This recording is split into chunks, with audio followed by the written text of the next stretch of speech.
Isaiah 52:13 through 53:6. See, my servant shall prosper. He shall be exalted and lifted up, and shall be very high. Just as there were many who were astonished at him, so marred was his appearance beyond human semblance, and his form beyond that of mortals. So he shall startle many nations. Kings shall shut their mouths because of him. For that which had not been told them they shall see, and that which they had not heard they shall contemplate. Who has believed what we have heard? And to whom has the arm of the Lord been revealed? For he grew up before him like a young plant, and like a root out of dry ground. He had no form or majesty that we should look at him, nothing in his appearance that we should desire him. He was despised and rejected by others, a man of suffering and acquainted with infirmity, and as one from whom others hide their faces, he was despised, and we held him of no account. Surely he has borne our infirmities and carried our diseases. Yet we accounted him stricken, struck down by God and afflicted. But he was wounded for our transgressions, crushed for our iniquities. Upon him was the punishment that made us whole, and by his bruises we are healed. All we like sheep have gone astray. We have all turned to our own way, and the Lord has laid on him the iniquity of us all.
Matthew 26, verses 14 through 35. Then one of the 12, who was called Judas Iscariot, went to the chief priests and said, "What will you give me if I betray him to you?" They paid him 30 pieces of silver. And from that moment he began to look for an opportunity to betray him. On the first day of unleavened bread, the disciples came to Jesus saying, "Where do you want us to make the preparations for you to eat the Passover?" He said, "Go into the city to a certain man and say to him, 'The teacher says, my time is near. I will keep the Passover at your house with my disciples." So the disciples did as Jesus had directed them, and they prepared the Passover meal. When it was evening, he took his place with the 12.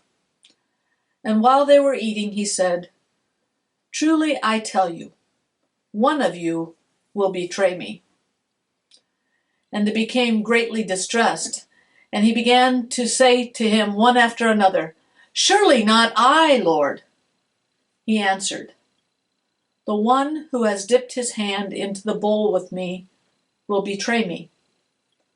The Son of Man goes as it is written of him, but woe to that one by whom the Son of Man is betrayed.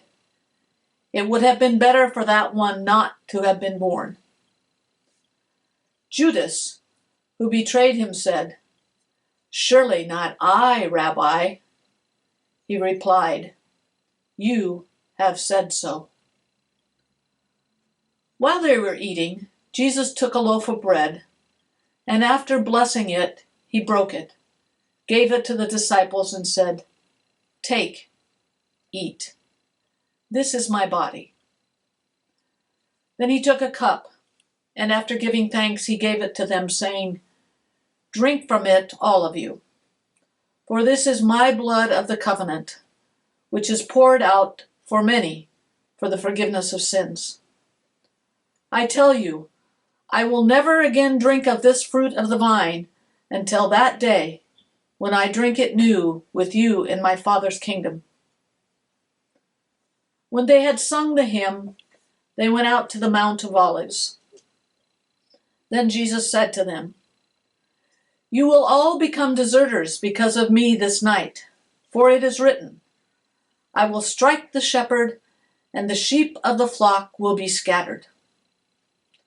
But after I am raised up, I will go ahead of you to Galilee." Peter said to him, "Though all become deserters because of you, I will never desert you." Jesus said to him, "Truly I tell you, this very night, before the cock crows, you will deny me 3 times." Peter said to him, "Even though I must die with you, I will not deny you." And so said all the disciples.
Matthew chapter 26, verses 36 to 56.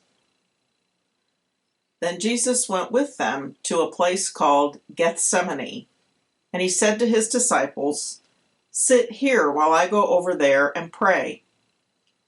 He took with him Peter and the two sons of Zebedee, and began to be grieved and agitated. Then he said to them, "I am deeply grieved, even to death. Remain here and stay awake with me." And going a little farther, he threw himself on the ground and prayed, "My Father, if it is possible, let this cup pass from me. Yet not what I want, but you want." Then he came to the disciples and found them sleeping. And he said to Peter, "So could you not stay awake with me 1 hour? Stay awake and pray that you may not come into the time of trial. The spirit indeed is willing, but the flesh is weak." Again, he went away for the second time and prayed, "My Father, if this cannot pass unless I drink it, your will be done." Again, he came and found them sleeping, for their eyes were heavy. So leaving them again, he went away and prayed for the third time, saying the same words. Then he came to the disciples and said to them, "Are you still sleeping and taking your rest? See, the hour is at hand, and the Son of Man is betrayed into the hands of sinners. Get up, let us be going. See, my betrayer is at hand." While he was still speaking, Judas, one of the 12, arrived. With him was a large crowd with swords and clubs from the chief priests and the elders of the people. Now the betrayer had given them a sign, saying, "The one I will kiss is the man. Arrest him." At once he came up to Jesus and said, "Greetings, Rabbi," and kissed him. Jesus said to him, "Friend, do what you are here to do." Then they came and laid hands on Jesus and arrested him. Suddenly, one of those with Jesus put his hand on his sword, drew it, and struck the slave of the high priest, cutting off his ear. Then Jesus said to him, "Put your sword back into its place, for all who take the sword will perish by the sword. Do you think that I cannot appeal to my Father, and he will at once send me more than 12 legions of angels? But how then would the scriptures be fulfilled, which say it must happen in this way?" At that hour Jesus said to the crowds, "Have you come out with swords and clubs to arrest me, as though I were a bandit? Day after day I sit in the temple teaching, and you did not arrest me. But all this has taken place, so that the scriptures of the prophets may be fulfilled." Then all the disciples deserted him and fled.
Matthew 26, verses 57 through 75. Those who had arrested Jesus took him to Caiaphas the high priest, in whose house the scribes and the elders had gathered. But Peter was following him at a distance, as far as the courtyard of the high priest, and going inside, he sat with the guards in order to see how this would end. Now the chief priests and the whole council were looking for false testimony against Jesus, so that they might put him to death. But they found none, though many false witnesses came forward. At last 2 came forward and said, "This fellow said, 'I am able to destroy the temple of God and to build it in 3 days.'" The high priest stood up and said, "Have you no answer? What is it that they testify against you?" But Jesus was silent. Then the high priest said to him, "I put you under oath before the living God. Tell us if you are the Messiah, the Son of God." Jesus said to him, "You have said so.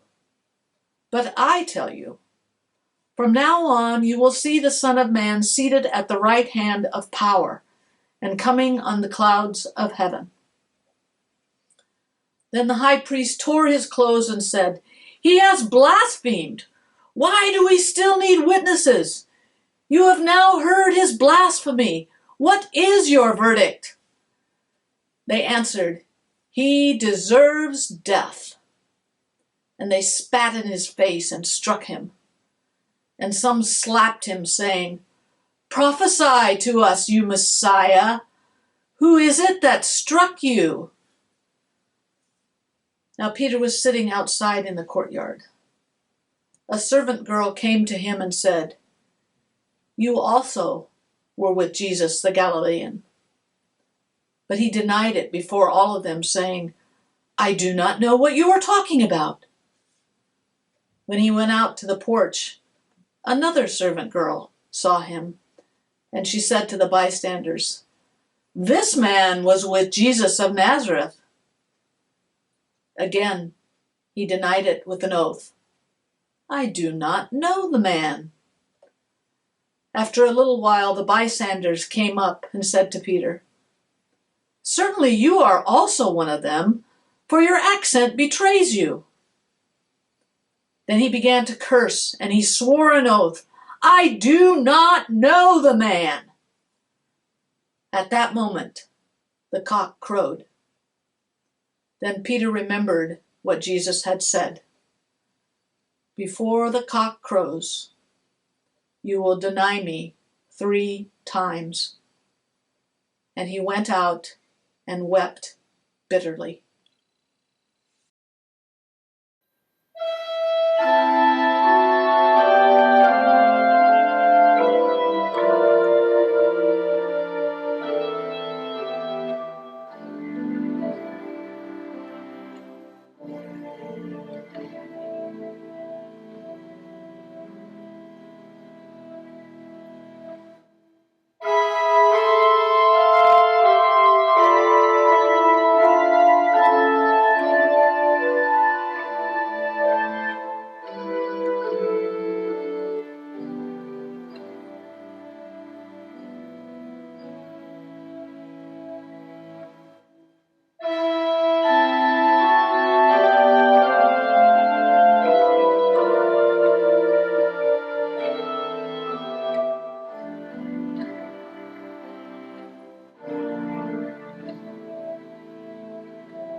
Matthew 27, verses 1 through 26.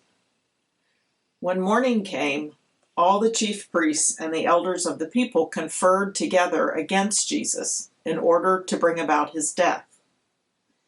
They bound him, led him away, and handed him over to Pilate, the governor. When Judas, his betrayer, saw that Jesus was condemned, he repented and brought back the 30 pieces of silver to the chief priests and the elders. He said, "I have sinned by betraying innocent blood." But they said, "What is that to us? See to it yourself." Throwing down the pieces of silver in the temple, he departed, and he went and hanged himself. But the chief priests, taking the pieces of silver, said, "It is not lawful to put them into the treasury, since they are blood money." After conferring together, they used them to buy the potter's field as a place to bury foreigners. For this reason, that field has been called the Field of Blood to this day. Then was fulfilled what had been spoken through the prophet Jeremiah. And they took the 30 pieces of silver, the price of the one on whom a price had been set, on whom some of the people of Israel had set a price, and they gave them for the potter's field, as the Lord commanded me. Now Jesus stood before the governor, and the governor asked him, "Are you the king of the Jews?" Jesus said, "You say so." But when he was accused by the chief priests and elders, he did not answer. Then Pilate said to him, "Do you not hear how many accusations they make against you?"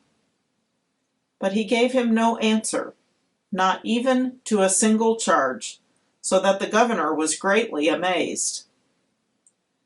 Now at the festival, the governor was accustomed to release a prisoner for the crowd, anyone whom they wanted. At that time, they had a notorious prisoner called Jesus Barabbas.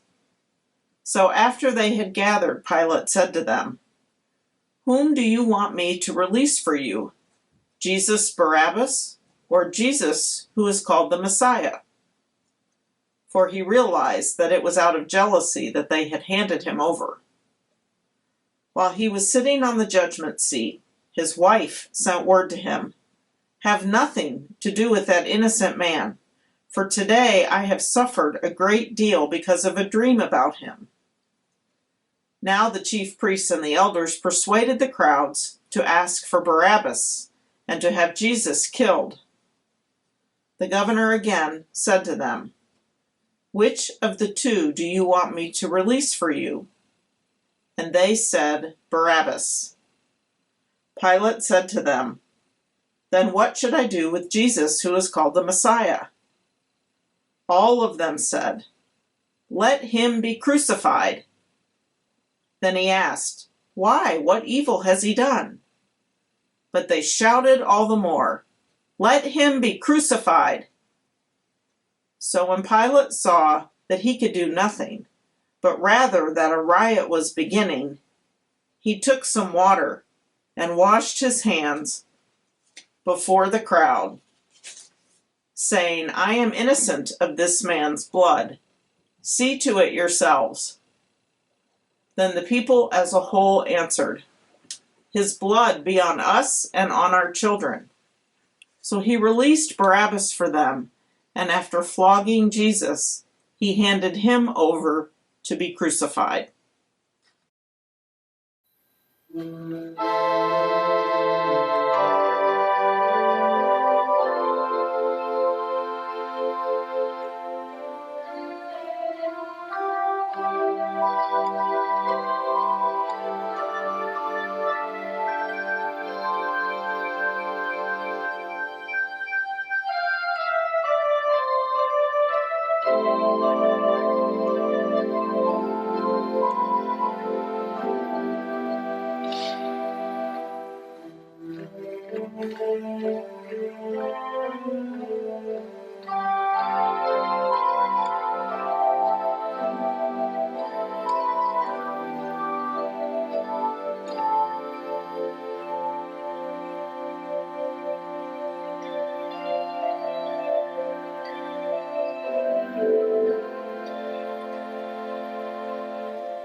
Matthew 27, verses 27 through 54. Then the soldiers of the governor took Jesus into the governor's headquarters, and they gathered the whole cohort around him.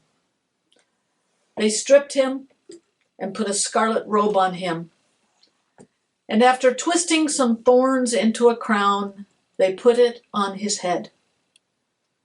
They put a reed in his right hand and knelt before him and mocked him, saying, "Hail, King of the Jews!" They spat on him and took the reed and struck him on the head. After mocking him, they stripped him of the robe and put his own clothes on him. Then they led him away to crucify him. As they went out, they came upon a man from Cyrene named Simon. They compelled this man to carry his cross. And when they came to a place called Golgotha, which means place of a skull, they offered him wine to drink, mixed with gall. But when he tasted it, he would not drink it. And when they had crucified him, they divided his clothes among themselves by casting lots. Then they sat down there and kept watch over him. Over his head they put the charge against him, which read, "This is Jesus, the King of the Jews." Then 2 bandits were crucified with him, one on his right and one on his left. Those who passed by derided him, shaking their heads and saying, "You who would destroy the temple and build it in 3 days, save yourself. If you are the Son of God, come down from the cross." In the same way, the chief priests also, along with the scribes and elders, were mocking him, saying, "He saved others. He cannot save himself. He is the King of Israel. Let him come down from the cross now, and we will believe him. He trusts in God. Let God deliver him now, if he wants to, for he said, 'I am God's son.'" The bandits who were crucified with him also taunted him in the same way. From noon on, darkness came over the whole land until 3 in the afternoon. And about 3 o'clock, Jesus cried with a loud voice, "Eloi, Eloi, lama sabachthani?" That is, my God, why have you forsaken me?" When some of the bystanders heard it, they said, "This man is calling for Elijah." At once one of them ran and got a sponge, filled it with sour wine, put it on a stick, and gave it to him to drink. But the other said, "Wait, let us see whether Elijah will come to save him." Then Jesus cried again with a loud voice and breathed his last. At that moment, the curtain of the temple was torn in two from top to bottom. The earth shook and the rocks were split. The tombs also were opened, and many bodies of the saints who had fallen asleep were raised. After his resurrection, they came out of the tombs and entered the holy city and appeared to many. Now when the centurion and those with him, who were keeping watch over Jesus, saw the earthquake and what took place, they were terrified and said, "Truly, this man was God's Son."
Matthew 27, verses 55 to 66.